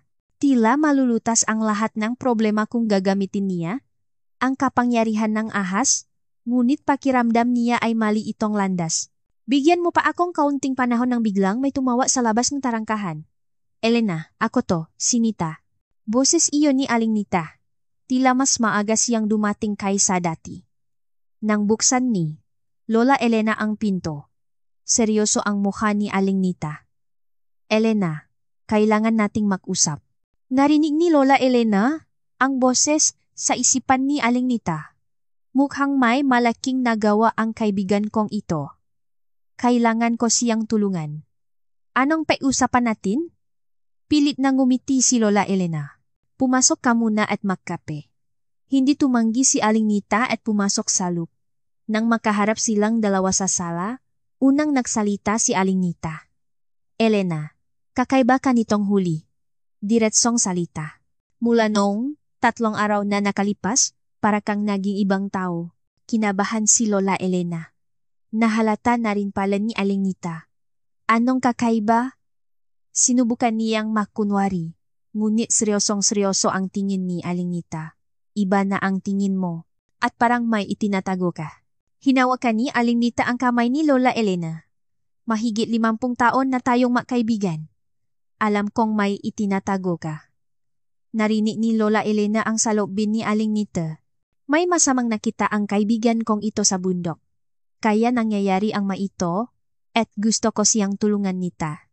Nanginginig ang boses ni Lola Elena. Mas mahirap magsinungaling sa harap ng isang matagal ng kaibigan. Sabihin mo sa akin, may nangyari ba sa bundok? Hindi pinilit ni Aling Nita. Sa halip ay malumanay na nagtanong. Kung nahihirapan kang dalhin mag-isa, sabihin mo sa akin. Sama-sama nating lutasin. At nababala ang ahas. Maingat ka. Huwag mong sabihin sa matandang, yan ang toto. Kapak na laman ng mga tao, tatawagin ka nilang mangkukulam. Ngunit hindi na makayanan ni Lola Elena na dalhin ito mag-isa. Ramdam niya ang taos-pusong paalala at kabaitan ni Aling Nita. Nita, may kakaibang nangyari talaga. Anong nangyari? Mas hinipitan ni Aling Nita ang hawa sa kamay ni Lola Elena. May nakita akong ahas sa bundok. Maingat na nasimulang makwento si Lola Elena. Siyempre, hindi niya masabi na nilunok niya ang ahas, ngunit maaari niyang sabihin na nakakita siya ng isang kakaibang ahas. Ahas? Hindi nagulat si Aling Nita at kalmadong nakinig. Isang kakaibang ahas na may kaliskis na parang bahagari. At pagkatapos kong makita ang ahas na iyon, nagsimulang mangyari ang makakaibang bagay. Nanginginig ang boses ni Lola Elena habang nakpapaliwanag. Saglit na nag-isip si Aling Nita. Narinig niya ang boses sa kanyang isipan. Ahas. Sabi nga lola ko nun, may mga kanto raw sa bundok na kumakain ng kasakiman ng tao. Nita, hindi ka ba nag-isip na kakaiba ako? Kinakabahang tanong ni Lola Elena. Hindi, mariing sabi ni Aling Nita. Sa halip, naiintindihan ko. May katulad na kwento ang lola ko noong nabubuhay pa siya. Talaga? O, sabi niya. May maengkanto raw sa bundok na nakakabasa ng isipan ng tao at nagpapalaki ng kanilang kasakiman. Lalo na sa mga taong malungkot at nahihirapan sila nagpapakita. Nagulat si Lola Elena sa sinabi ni Aling Nita. Ang maengkantong iyon, sa una ay mukhang mabuti, ngunit unti-unti nilang kinokontrol ang tao. At kapag tinanggihan ang kanilang kapangyarihan, may mga masasamang bagay na nangyayari sa paligid. Kinilabutan si Lola Elena. Ang sinasabi ni Aling Nita ay eksaktong nangyayari sa kanya ngayon. So totoo pala yon, bulong ni Lola Elena. Elena, may inalok ba sa iyo ang ahas na yon? Tinumbo ni Aling Nita ang punto. Hindi na makapagtago si Lola Elena. Sabi niya. Bibigyan niya akong kapangyarihang makabasa at makontrol ang isipan ng ibang tao para malutas ko raw ang lahat ng problema sa baryo. Kaya ginamit mo? Isang beses. Para tulungan si Marco. Nahihiyang sabi ni Lola Elena. At mula nun, nagsimulang mangyari ang makakaibang bagay. Tumango si Aling Nita na parang naiintindihan. Galit na sumigaw ang ahas. Huwag kang maniwala sa matandang yan. Nainggit lang siya sa kapangyarihan ko. Ngunit, mas naniwala si Lola Elena sa sinabi ni Aling Nita kaysa sa sinabi ng ahas. Nita, anong dapat kong gawin? Saglit na nag-isip si Aling Nita at nagsalita. Sabi nga lola ko, ang tunay na kapangyarihan ay hindi ang pakontrol sa iba, kundi ang pakontrol sa sarili. May malalim na karunungan sa kanyang boses. Pakontrol sa sarili? Mali na piliting baguhin ang isipan ng ibang tao. Ang tunay na tulong ay ang paggabay sa isang tao para matuto siya sa sarili niya, hindi ang pilit na pagkontrol sa kanyang isipan. Lubos na sumang-ayon si Lola Elena sa sinabi ni Aling Nita. Kahit nung tinulungan niya si Marco, mas malaki pa ang problemang idinulot nito. At saka, patuloy ni Aling Nita, isipin mo kung bakit nagpakita sa iyo ang ahas na yon. Nagpakita siya nung malungkot, at wala akong lakas. Tama. Sinamantala ng ahas na yon ang kahinaan mo. Ang pagnanais mong maging espesyal at gumawa ng makabuluhang bagay. Tumpak ang pagsusuri ni Aling Nita. Marahas na tumutol ang ahas. Kasungalingan. Tinutulungan lang kita. Pinipigilan ka lang ng matandang yan na maging espesyal. Ngunit ngayon, Alam na ni Lola Elena ang tunay na anyo nga ahas. Nita. Baka ang ahas na yon ay isang ilusyon lang na nilika ngang aking kasakiman at kalungkutan? Sinabi ni Aling Nita ang mismong sasabihin sana ni Lola Elena? Totoong ahas ito.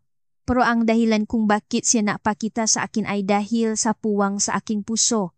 Naramdaman ni Lola Elena na may gumuho sa kanyang dibdib.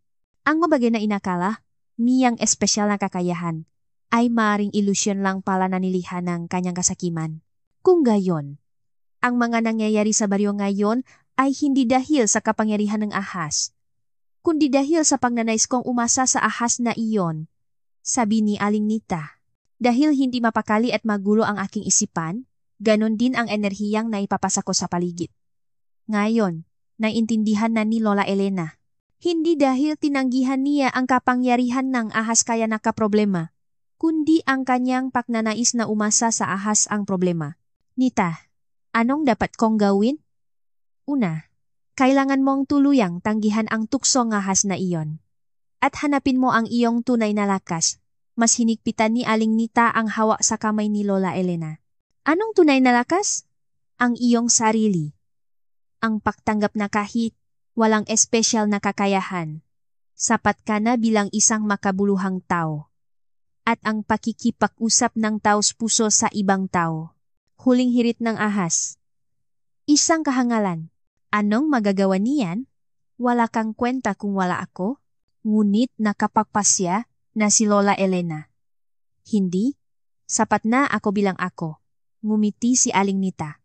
Tama, mahalaga ka bilang ikaw. Hindi mo kailangan ng espesyal na kakayahan.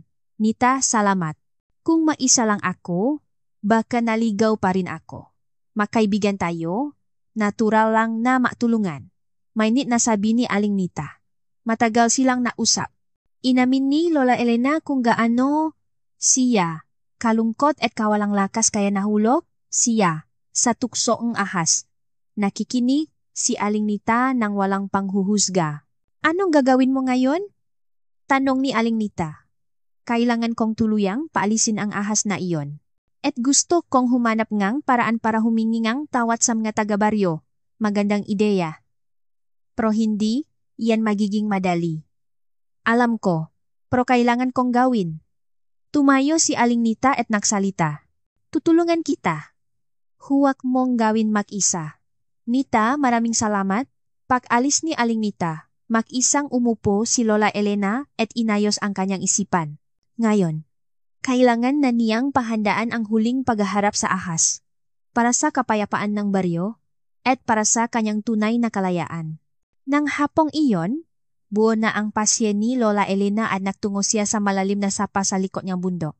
Pagkatapos ng pakikipag-usap kay Aling Nita, medyo gumaan ang kanyang kalooban, ngunit ang pinakamahirap na gawain ay naghihintay pa. Kailangan niyang harapin ang ahas sa huling pagkakataon. Ang sapa ay medyo mas malalim kaysa sa lugar kung saan niya unang nakita ang ahas. Malakas ang agos ng tubig, kaya't natatabunan nito ang ibang ingay. Naisip niyang ito ang tamang lugar para sa kanilang huling pag-iusap. Anong gagawin mo rito? Kinakabahang tanong ng ahas. Tila naramdaman na nito ang pagbabago sa isipan ni Lola Elena. Magpapaalam na ako sa iyo. Mariing sagot ngang matanda. Umupo siya sa isang bato, nagdekwatro, at ipinikit ang mamata. Anong sinasabi mo? Isa na tayo. Natatarantang sigaw ngang ahas. Nalinlang kang matandang iyon. Kasinungalingan lahat iyon. Hindi, mahinang sabi ngang matanda. Tama si Aling Nita. Ikaw ay bunga ngang aking kalungkutan at kasakiman. Kasungalingan, ginawa kitang espesyal. Binigyan kita ngang kakayahang makabasa at makontrol ang isipan ng nga tao. May galit sa boses ng ahas. Ang ganyang kapangyarihan ay hindi tunay na kapangyarihan, pinakalma ng matanda ang kanyang sarili habang nakikinig sa agos ng tubig. Ang tunay na kapangyarihan ay ang pagtulong habang iginagalang ang kalayaan ng ibang tao. Huling tukso ang ahas, isipin mo. Kung wala ako, babalik ka sa pagiging isang matandang walang lakas at malungkot. Isang matandang walang pumapansin at walang anumang espesyal. Saglit na nag-alinlangan si Lola Elena. Babalik ba siya sa kalungkutan kung babalik siya sa ordinaryong buhay? Ngunit bigla niyang naalala ang sinabi ni Aling Nita, na sapat na siyang mahalaga bilang siya. Ayos lang, nakangiting sabi ng matanda. Ayos lang kahit ordinaryo. Dahil ako ito. Magsisisi ka, huling babala ng ahas. Kapag pinalayas mo ako, wala talagang matitira sayo. Ayos lang, may kapayapaan sa boses ng matanda. Tatanggapin ko ang tunay na ako.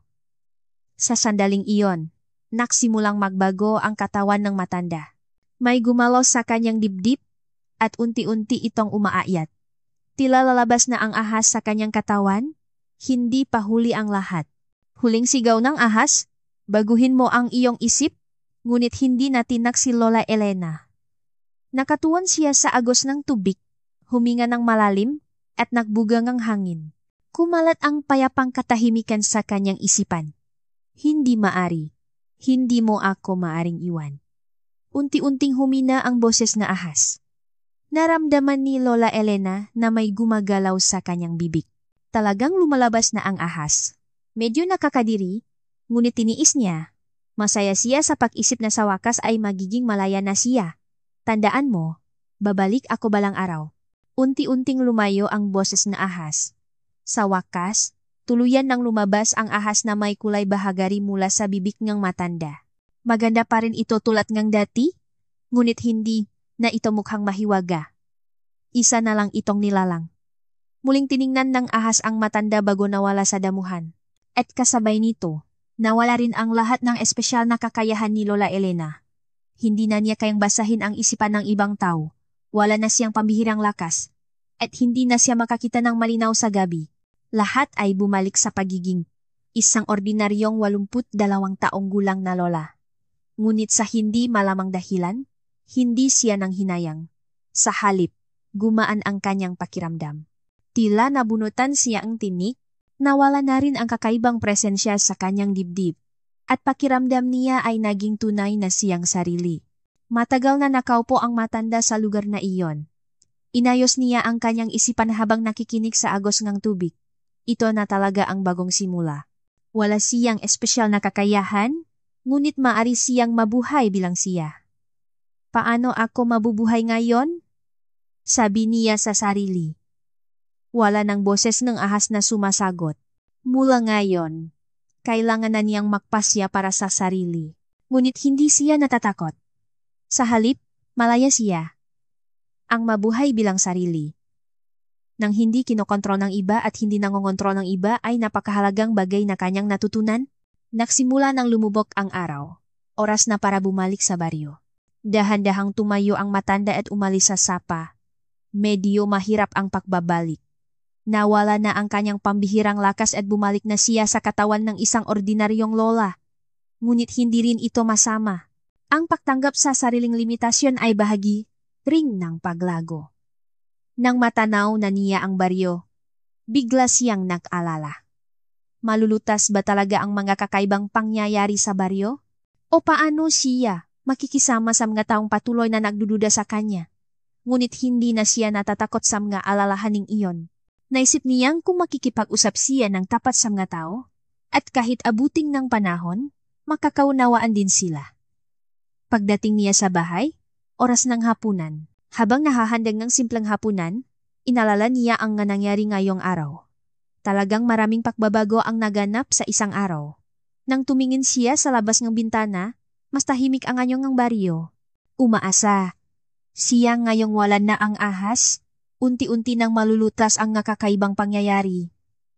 Ngayon, nagsisimula na ang tunay kong buhay, bulong ng matanda. Wala na siyang espesyal na kapangyarihan o mahiwagang kakayahan, ngunit ang mabuhay bilang sarili ay ang pinakamalaking biyaya. Nang gabing iyon, sa unang pagkakataon sa loop ng mahabang panahon, nakatulog ng mahimbing si Lola Elena. Ito ang unang gabi pagkatapos niyang paalisin ang ahas at napakapayapang ang kanyang kalooban. Wala nang bumubulong sa kanyang tainga at wala nang gumagalaw sa kanyang dibdib. Pakiramdam niya ay nabawi na niya ang sarili niyang katawan at isipan. Kinabukasan, maaga siyang nagising at narinig ang ingay sa labas. Nang buksan niya ang bintana, nakita niya si Aling Nita sa bakuran na may tinitingnan. Elena, lumabas ka? Masayang tawag ni Aling Nita. Nagmamadaling lumabas si Lola Elena at isang kamanghamanghang bagay ang kanyang nakita. Muling umagos ang tubig mula sa balon ng komunidad. Ang balon na ilang araw ng tuyo ay bumalik sa dati salop lang ang isang gabi. Paano nangyari to? Gulat na tanong ni Lola Elena. Hindi ko alam. Kukuha sana ako ng tubig kaninang madaling araw at ganito na. Namangga rin si Aling Nita.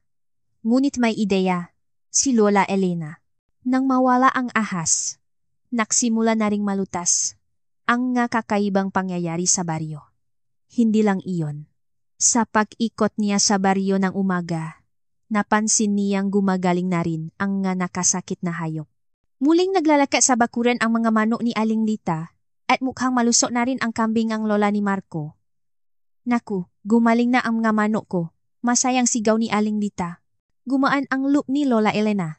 Talagang nalulutas na ang mga problemang idinulot ng ahas. Ngunit kasabay nito, maingat siya. Nag-alala siya sa kung ano ang isipin ng matao sa pagbabagong ito. Pagsapit niyang tanghali, isang mas nakakagulat na balita ang dumating. Ang manalantang pananim ay muling nabubuhay. Masayang nag-ikot si Lolo Kiko sa baryo para ibalita ito.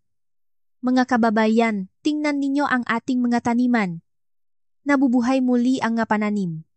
Kasama ngang nga tao, pumunta rin si Lola Elena sa taniman. Tunay ngang ang mapechay at labanos na kahapon lang ay naninilaw, ay muling nagiging berde. Hindi pa ito tulad ng dati, ngunit malinaw na gumagaling. Anong nangyayari? Paano nangyari to sa loop lang ang isang gabi? Nabulungan ang nga tao. Nagtataka at namamangha sila. At nagsalita ang lolo ni Marco. Baka may kinalaman ito sa kakaibang liwanag na nakita ko sa bundok ilang araw na ang nakalipas? Muling napunta ang tingin ng nga tao kay Lola Elena. Ngunit sa pagkakataong ito, mas may kuryosidad kaysa pagdududa. Malalim na nag-isip si Lola Elena. Sasabihin ba niya ang totoo? O patuloy siyang maglilihim? Nahalata ni Aling Nita ang iniisip ni Lola Elena at tahimik na hinawakan ang kanyang kamay. Isang tanda ng pagpapalakas ng loop. Mga kababayan, nangingini na nagsimulang maksalita si Lola Elena. Mayroon po akong aminin. Natahimik ang taga-baryo. Lahat sila ay nakikinig sa sasabihin ni Lola Elena. Ilang araw na po ang nakalipas, may naranasan akong kakaiba sa bundok. Maingat na nagsimulang makwento si Lola Elena. Siyempre, hindi niya masabi na nilunok niya ang ahas. Ngunit maaari niyang sabihin na nakakita siya ng isang kakaibang ahas at pagkatapos nun ay nagsimulang mangyari ang mga kakaibang pangyayari. Pero kahapon, ibinalik ko na po ang ahas na iyon sa bundok. Ibinalik mo? Nagtatakang. Tanong ng lolo ni Marco. Opo, pakiramdam ko po kasi ay may mali. Kaya ibinalik ko po siya sa dati niyang lugar. Hindi lubos na totoo ang paliwanag ni Lola Elena, ngunit hindi rin ito kasinungalingan. Saglit na natahimik ang nga tao. At nagsalita si Lolo Kiko. Kaya pala mula ngayon, nagsimulang bumalik sa dati ang lahat. Opo yata, nakayukong sagot ni Lola Elena. Patawarin niyo po ako sa paalalang naidulot ko. At nagsalita si Aling Lita. Ano ka ba? Ayos lang yon. Hindi mo naman sinasadya. Tumango rin ng ibang tao. Tama. Hindi naman masama ang intensyon ni Elena, dakdak ni Aling Nita. Salip, napapasalamat kami dahil nalutas mo ang problema.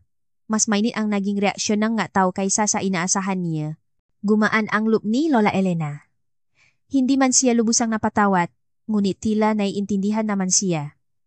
Ngunit may isang mahalagang problema pa. Ang sitwasyon ni Marco. Hindi pa nalulutas ang alitan na nagsimula dahil sa math assignment ilang araw na ang nakalipas. Naglakas loob si Lola Elena na lumapit sa lolo ni Marco. Lolo, gusto ko po sanang pag-usapan si Marco. Mengat na sabi ni Lola Elena. Anong tungkol sa kanya? Sagutin ni lolo ni Marco. Yung tungkol po sa pagtulong ko kay Marco ilang araw na ang nakalipas. Parang nakaroon po ang hindi pagkakaunawaan. Saglit na nag-isip ang lolo ni Marco at tumango. Sa bahay tayo mag-usap. Pumunta silang dalawa sa bahay ni Marco. Nag-iisa si Marco sa bakuran, At nang makita si Lola Elena, masay siyang bumati. Magandang hapon po, Lola. Magandang hapon, Marco. Naawa si Lola Elena sa bata. Sa kagustuhan niyang tumulong, nagdulot pa siya ngang kapahamakan. Nahandangan sa ang lolo ni Marco at nagsalita. Sa totoo lang, naguluhan din ako nun. Nagtaka ako at nakduda kung paano biglang gumaling sa mat si Marco. Patawat po. Taos pusong humingi ngang tawat si Lola Elena. Medyo kakaiba po kasi ang paraan ng pagtulong ko. Kakaibang paraan? Naisip si Lola Elena kung paano magpapaliwanag. Hindi niya maaring sabihin ang tungkol sa pagkontrol ng isipan. Gusto ko lang po sanang palakasin ang loop kang bata. Pero iyon pa po yata ang naging problema. Saglit na nag-isip ang lolo ni Marco at nagsalita. Sa totoo lang, kami rin ang nakamali. Masyadong nakduda ang ama ni Marco. Baka naman pinahirapan talaga ng bata. At lumapit si Marco at nagsalita. Lolo, ako po talaga ang gumawa. Pinalakas lang po ni Lola ang loop ko kaya nagawa ko. Nagulat si Lola Elena sa sinabi ni Marco. Nagtaka siya kung paano naalala ngang bata ang nangyari. Ngunit tila simple lang ang paisip ni Marco. Lola, salamat po. Sabi ni Marco kay Lola Elena. Malaking tulong po ang pagpapalakas niyo ng loop ko. Naantik si Lola Elena. Hindi siya sinisising ang bata. Sa halip ay nagpapasalamat pa. Marco, pasensya ka na. Dahil sa akin, nakagulo sa inyo. Ayos lang po. Naintindihan na rin po ako ni Papa. Masayang ngumiti si Marco. Ngumiti rin ang lolo ni Marco at nagsalita. Kung ganito ang sinasabi ng bata, hindi na namin palalakihin ang issue. Sa halip, nagpapasalamat kami. Gumaan ang loop ni Lola Elena. Hindi niya inasahan na mapayapang malulutas ang problemang pinakaikinababahala niya. Sa masumunod na araw, unti-unting bumalik sa normal ang baryo. Mas lalong luminaw ang tubig sa balon at gumaling na rin ang ngahayop. Ang mapananim, kahit hindi pa tulad ng dati, ay medyo gumaling na. At higit sa lahat, bumalik na sa dati ang magandang samahan ng matao. Bumalik na rin si Lola Elena sa kanyang dating buhay. Nagigising siya ng maaga para magwali sa bakuran, nagtatanim sa bukit, at sa hapon, nakikipagkwentuhan sa makapitbahay sa barangay hall. Wala siyang espesyal na kakayahan, ngunit muli niyang natuklasan kung gaano kahalaga ang ordinaryong buhay. Elena, ang sigla mo nitong huli, sabi ni Aling Nita. Mas mukha kang panatak. Oh, nakangiting sagot ni Lola Elena. Parang gumaan ang kalooban ko. Mabuti naman kung ganun. Anong mahalaga sa pagiging espesyal? Sapat na tayo bilang tayo. Lubos na sumang-ayon si Lola Elena sa sinabi ni Aling Nita. Sumang-ayon din si Aling Lita. Nga. Ang sarap malaman na kahit tumatanda na, marami pa rin tayong matututunan.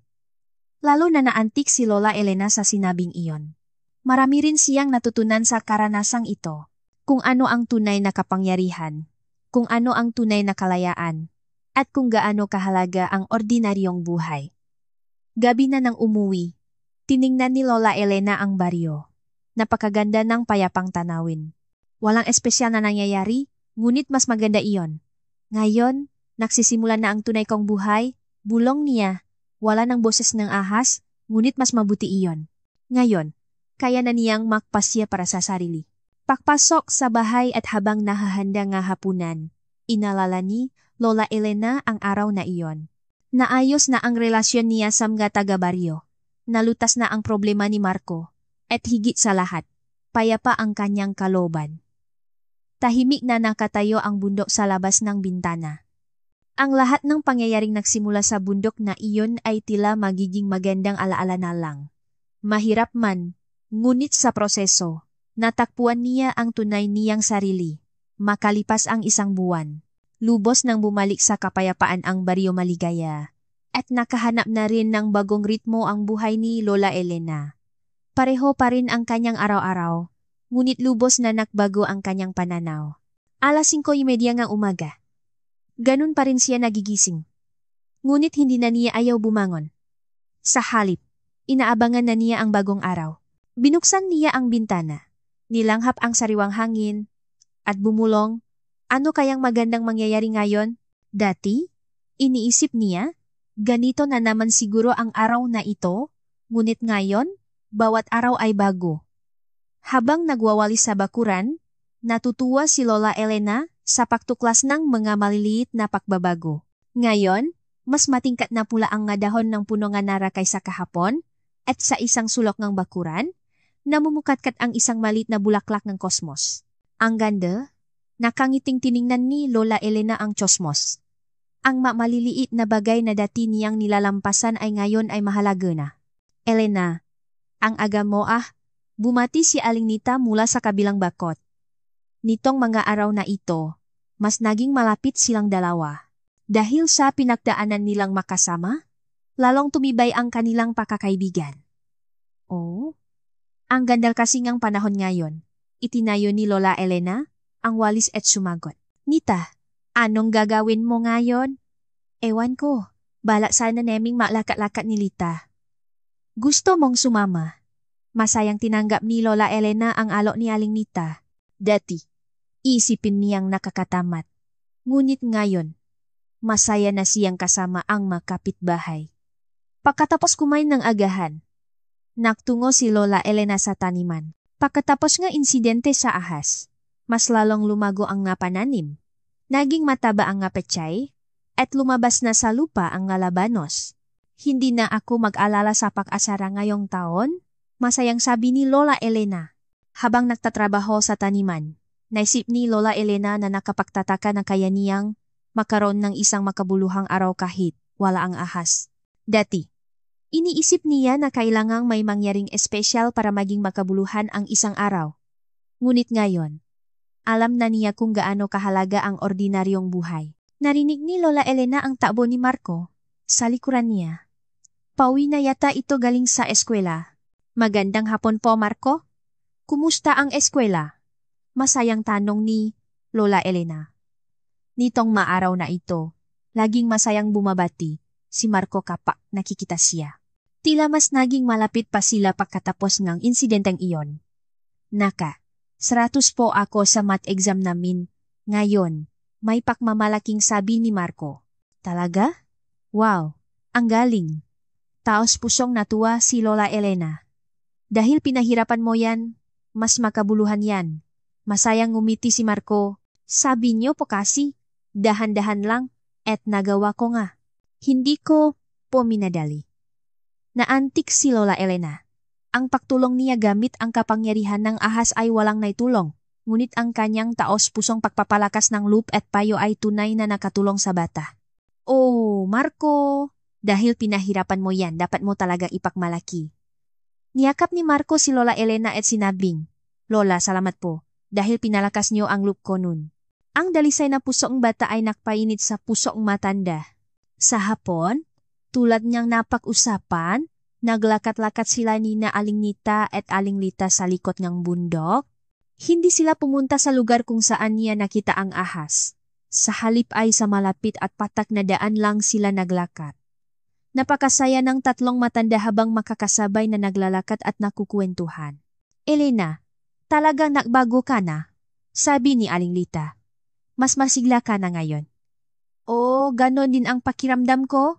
Tapat na sagot ni Lola Elena. Parang nabunutan akong tinik. Iyan ang karunungang nakukuha habang tumatanda. Malalim na sabi ni Aling Nita. Noong bata pa tayo, iniisip nating kailangang maging espesyal. Ngunit kapag tumatanda na, natututunan natin kung gaano kahalaga ang pagiging ordinaryo. Umupo ang tatlong matanda sa isang patak na bato sa kalagitnaan ng daan at tiningnan ang baryo. Napakapayapang ang tanawin ng baryo maligaya mula sa itaas. Ang usok mula sa mga kusina, ang nga batang naglalaro sa bakuran, at ang nga matatandang pawi mula sa trabaho, ay parang isang larawan. Ang ganda ng baryo natin. Bulong ni Lola Elena. Bakit hindi ko ito nakita nun?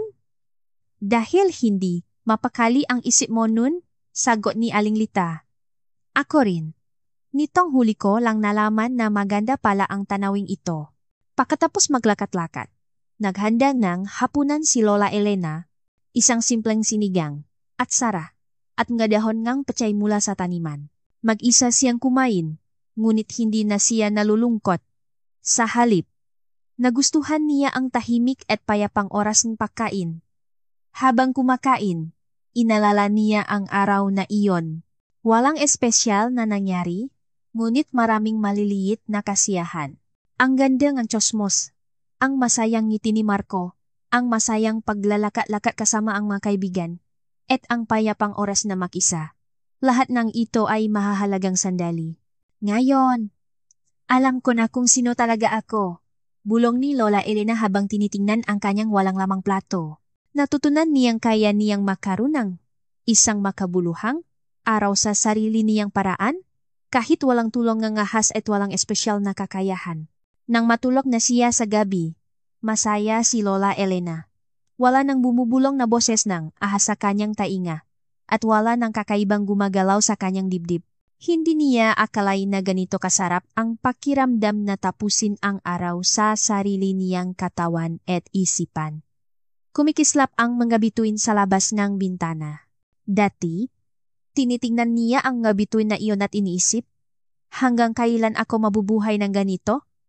Ngunit ngayon, iniisip niya, sana magkaroon pa ako ng isang payapang araw bukas. Ano kaya ang pagiging espesyal? Naisip ni Lola Elena habang tinitingnan ang nga bituin. Ang pambihirang kakayahan na ibinigay ng ahas, ang kapangyarihang kontrolin ang ibang tao, o isang bagay na kaingitan ng iba? Hindi, sagot niya sa sarili. Ang tunay na pagiging espesyal ay ang pamumuhay sa isang ordinaryong araw ng may pasasalamat. Ang pakikipag-usap ng taos-puso sa mga kapitbahay, ang paghahanap ng kasiyahan sa maliliit na bagay, at ang pagtanggap sa sarili kung sino ka. Kinabukasan, muling hinarap ni Lola Elena ang isang bagong araw. Habang nagwawalis sa bakuran, bigla niyang tiningnan ang likod ng bundok.